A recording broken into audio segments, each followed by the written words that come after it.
Wenn es im Haus blubbert, pfeift oder rumpelt, dann wird's vermutlich Zeit, die Heizung zu entlüften. Und wie das funktioniert? Ich erklär's dir. Hi, ich bin Robin und willkommen zurück bei NBW Wissen.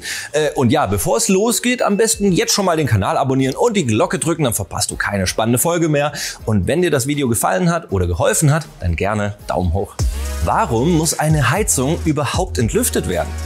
Deine Heizung ist ein Heizwasserkreislauf. In der Anlage wird Wasser in der Therme erhitzt und dann an die Heizrohre abgegeben. Das abkühlende Wasser fließt zurück in die Anlage, um erneut erhitzt zu werden. Es ist also ein geschlossener Kreislauf. Dennoch, schon bei der ersten Wasserzufuhr in die Anlage kann Luft ins System dringen oder sie entsteht beim Erhitzen des Wassers, indem ausgelöster Sauerstoff verdampft und als Luftblasen in die Rohre gelangt. Diese luftigen Mikroblasen, die sammeln sich an der höchsten Stelle im Heizkörper und können sich dort festsetzen und bilden dann quasi eine Barriere, was dann auch die Wärmeübertragung hemmt. Die Folge: Deine Heizung kann nicht mehr optimal arbeiten und vielleicht bekommst du dann kalte Füße.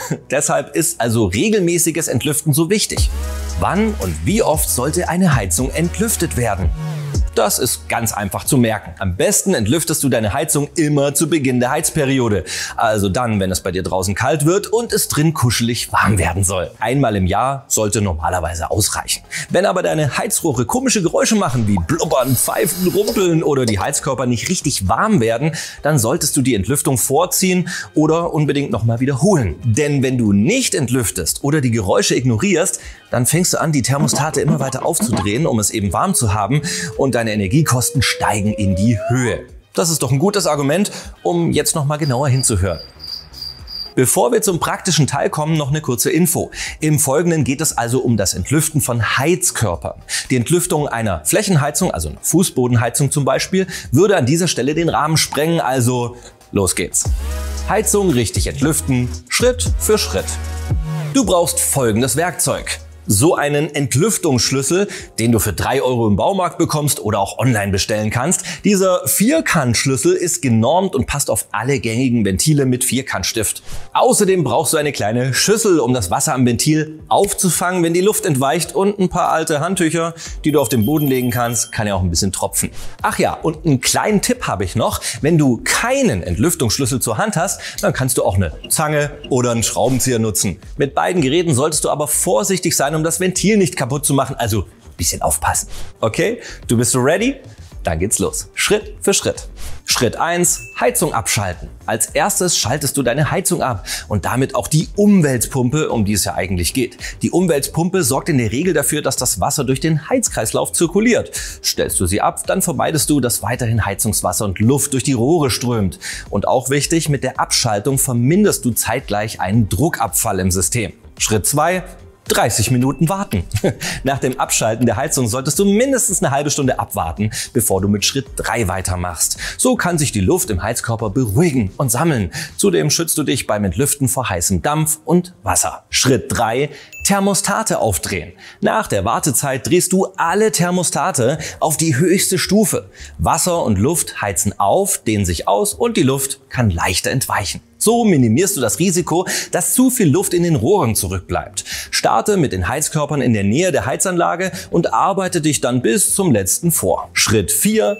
Die Heizkörper entlüften. Die Entlüftung erfolgt in umgekehrter Reihenfolge. Du startest also an dem Heizkörper, wo du das letzte Thermostat aufgedreht hast. Das Ventil befindet sich meistens auf der gegenüberliegenden Seite des Thermostats. Stecke dort den Entlüftungsschlüssel auf den Vierkantstift und halte die Schüssel drunter, um das austretende Wasser aufzufangen. Wenn alles an seinem Platz ist, dann kannst du den Entlüftungsschlüssel langsam, ich betone langsam, gegen den Uhrzeigersinn drehen, bis du ein Zischgeräusch hörst. Achtung, wenn du das Ventil zu weit öffnest, dann kann der Vierkantstift herausfallen und heißes Heizungswasser fließt unkontrolliert aus. Das Ventil also nur bis zum Zischgeräusch öffnen. Schritt 5. Das Ventil wieder schließen. Das Entlüften kann bis zu 5 Minuten dauern, oft geht's aber schneller.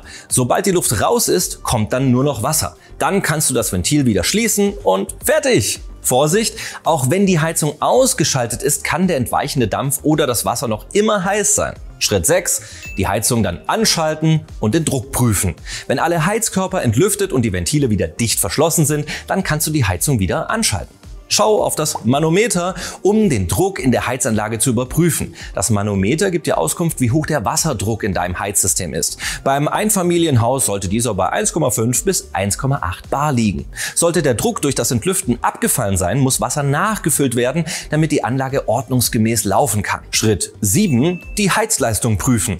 Wenn alles erledigt ist, dann wartest du erneut ungefähr 30 Minuten ab. Wenn dann alle Heizkörper heiß werden, dann kannst du die Thermostate in die gewohnte Position zurückdrehen und dich zurücklehnen und die Wärme genießen. Wenn aber eine der Heizungen nicht warm wird, dann solltest du den Entlüftungsprozess wiederholen, also angefangen von Schritt 1 bis 7. Sollte sich der Fehler nicht beheben, dann lass besser einen Fachbetrieb kommen. Gut zu wissen. Heizt du noch mit Öl oder Gas und interessierst dich für energieeffiziente Alternativen? Dann schau dich doch in der Playlist um. Zum Thema energieeffizientes Wohnen haben wir schon einige Videos gemacht. Warum sich ein Umstieg lohnt, erfährst du auch in Magazinartikeln, die wir dir in der Infobox verlinkt haben. Dort kannst du auch diese Grafik herunterladen und in der Nähe deiner Heizung aufhängen. Dann bist du immer bestens informiert. Und wenn du dann gerade schon in der Infobox unterwegs bist, dann check doch mal den Rechner für Wärmestrom aus. Wenn du bereits mit einer Wärmepumpe heizt, denn ein Vergleich lohnt sich immer und mit dem Tarif der NBW fließt 100% Ökostrom. Mieter oder Vermieter? Wer ist denn für die Entlüftung verantwortlich? Das Entlüften der Heizung in einem Mietobjekt ist grundsätzlich die Aufgabe des Vermieters bzw. der Vermieterin. Die Instandhaltung, Wartung und Entlüftung einer Heizungsanlage ist die Pflicht des Immobilienbesitzers, um zu gewährleisten, dass ein Gebäude oder eine Wohnung ordnungsgemäß aufgeheizt werden kann. In der Regel wirst du als Mieterin keinen Zugang zur Heizung selbst haben. Was aber durchaus möglich ist, ist eben die Entlüftung der einzelnen Heizkörper. Dafür folgst du den oben genannten Schritten 3 bis 5, also Thermostate aufdrehen, Heizkörper entlüften und Ventil wieder schließen. Sollte die Heizleistung immer noch nicht ausreichend hoch sein, dann solltest du Kontakt zum Vermieter oder der Vermieterin aufnehmen, damit die Heizung dann von einem Fachbetrieb überprüft werden kann. Mein Fazit: Regelmäßiges Entlüften schont die Heizanlage, verbessert die Effizienz und spart Energie, also bares Geld, dein Geld. Wenn du noch mehr Tipps und Tricks rund um Energiesparen suchst, dann schau doch mal bei unseren anderen Videos vorbei. Ich freue mich, bis bald. Außerdem brauchst du eine kleine Schüssel. Ja. Diese luftigen Mikroblasen, hört, heißes Heizungswasser, hitzt hiesige. Heizt du noch mit Öl oder Gas und du interessierst dich für